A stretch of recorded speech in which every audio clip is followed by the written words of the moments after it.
নেপালের জালে বাংলাদেশের গুনে গুনে 4 গোল। প্রতিপক্ষকে কোনো সুযোগই দিল না ফয়সাল সাব্বিররা।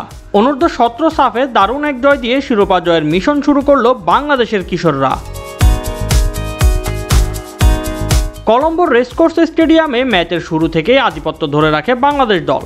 একের পর এক আক্রমণে প্রতিপক্ষ থেকে অনেকগুলো কর্নার আদায় করে নেয় তারা। তেমন একটি কর্নার থেকে ম্যাচের 28 মিনিটে ভাঙে ডেডলক।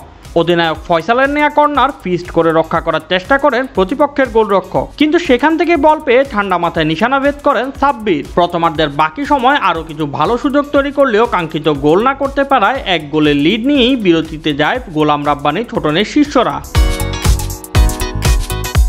দ্বিতীয়ার্ধের শুরুতেই পরপর 2টি গোল করে ম্যাচের নিয়ন্ত্রণ নিয়ে নেয় বাংলাদেশ। অধিনায়ক ফয়সালের পাস থেকে বক্সে ঢুকে সহজেই বল জালে জড়িয়ে ব্যবধান বাড়ান অপু। এর 1 মিনিট পরই বক্সের বাইরে থেকে দূরপাল্লার শটে বাংলাদেশকে 3 গোলের লিড এনে দেন আরিফ। খেলার 65 মিনিটে চতুর্থ গোল করে বাংলাদেশ দল। অপু রহমানের একটি মাইনাস থেকে ডান পায়ের ভলিতে সহজেই গোল করে হালি পূরণ করেন মানিক। ম্যাচের বাকি সময় নেপাল তেমন কোনো বিপদ সৃষ্টি করতে না পারলে 4-0 ব্যবধানের সহজ জয় নিয়ে মাঠ ছাড়ে লাল সবুজের প্রতিনিধিরা।